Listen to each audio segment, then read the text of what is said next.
Vox and King Beau Part 18. Beau and the Child Snatchers. In his travels, Beau often wandered the dark and lonely places that lurk along the borders of the kingdoms. Not all of the beings in this world serve the many kings and queens like Beau's hunters, and Beau seemed interested in those that slipped under the radar. On one such journey, he found himself drawn to a tiny home very close to the kingdom of man. Normally, he would have passed over this place so boring, but the king of the quiet place had very sensitive hearing, and what he heard gave him pause. There was crying below.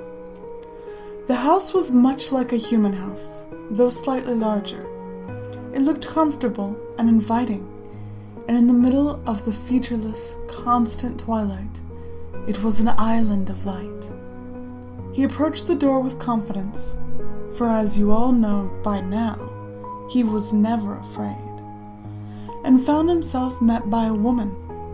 She looked like a mix between human and something he couldn't quite name, but her sight was pleasing and her smile kind. "Welcome, traveler," she greeted. "Have you come to rest a while?" "I am the king of the quiet place," he told her. "A king? She crooned in a sweet voice. Please come in. It would be an honor to have you as a guest, great king." Beau was nothing if not vain, and he appreciated having his ego stroked. He entered the home and admired his surroundings. Much like the outside, the inside of the house was styled like a human home. There were rugs and chairs and tables and lamps. "Will you stay for a meal?" The woman asked him as she motioned him further in. "I may." Beau replied. "Do you have many guests? This is quite a home for one person." "Oh, I'm not alone. My children live with me." The lovely woman excused herself to prepare their meal and asked him to make himself at home. Beau waited until he was sure he was not being watched before he slipped up the stairs to investigate the rest of the house. The next level had a long hallway of doors. Another may have been curious of all the locks they had or what they were hiding, but Beau had no need for such exploring. The faint cry was clear to his keen ears. Ignoring the locks and the door altogether, he silently slipped inside. Inside was a mockery of a human child's room, complete with nightlights shaped like stars and toys scattered about. Storybooks and rocking horses and stuffed animals sat still and sad. There were cages shaped like cribs lining the cheerful colored walls. The crying came from the cage closest to him, and he moved slowly to it. There was a lump sobbing beneath the stained and molding sheets.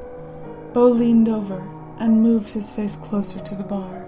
"Why are you crying?" he asked. The lump shifted beneath the covers and revealed two human eyes and a tuft of hair. "I miss my mom." The little boy sobbed. "Isn't your mother downstairs?" "She's not my mom, but she wants to be. She wants to make me into one of her children. Look!" The boy pointed to the cage next to him. Beau shifted over to look. The cage also had a lump, but it wasn't sobbing like the boy. Beau slithered his hand through the bars and pulled the covers from the form. At first, a similar tuft of hair appeared, followed by similar teary eyes. But after that, the child's jaw was eaten away, leaving its tongue to squirm and dangle freely. Teeth erupted from the opening where its mouth once was. Pulling the sheet back inch by inch, the form of a starved and malformed child emerged. There was bare skin, ribs, and elbows, mixed with bony growths and pus-filled sacs. The child twitched and flopped its twisted limbs, but otherwise did nothing but follow Beau with distant eyes. Beau was aware that more eyes were watching him in the darkness. Not all the cages were filled, but he did not have to see the others to know that they were in a similar state. She does this to all the ones she finds? Beau asked. No. The others, she eats. How did she find you? Were you foolish enough to wander here? Her children steal kids. One tapped on my window at night. I called for my parents, but they didn't believe me. So they didn't come help. It stole me and carried me here. I just want to go home. To explain Beau's reaction to this is difficult.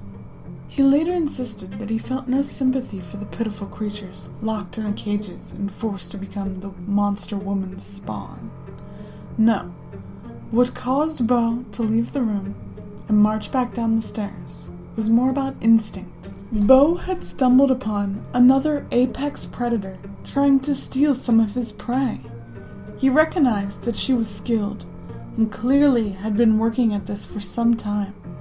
Of course, there was also plenty others that stole the children of man off into the night. Those, however, had never crossed paths with King Beau. Beau was not shy about protecting his territory. I assume you've met my children. The woman said as he approached her in the kitchen. The roasted child sitting in the pan on her stove did not escape his notice. Those children do not belong to you.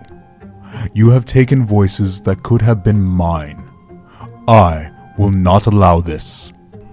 The woman turned to face him lovingly, pleading eyes. She truly was a beautiful creature, and this might have impressed someone who cared about such things. Don't you understand?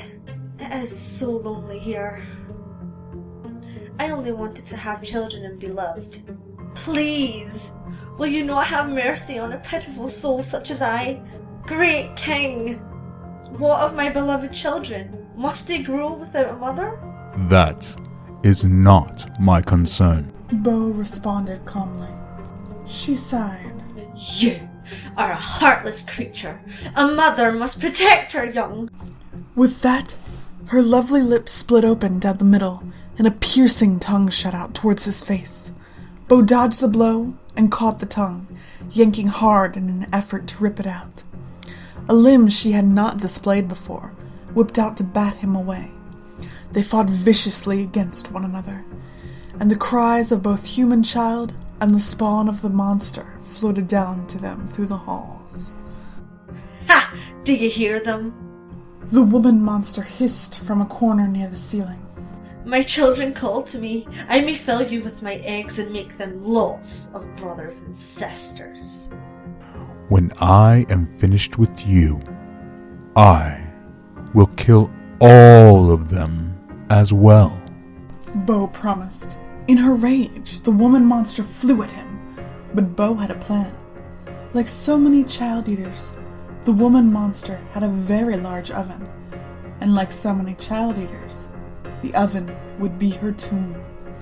Beau dodged her attack. Before she could correct her course, he shoved her into the oven's flames.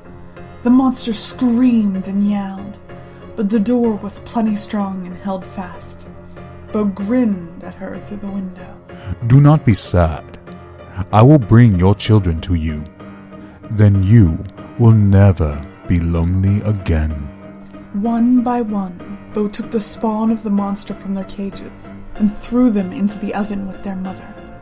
The woman monster at first tried to fight free when he opened the door, but after a time, her limbs became too burned and melted to do much good.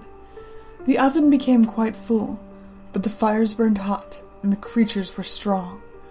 By the time Beau was finished, he made sure the monsters would burn together for a very, very long time.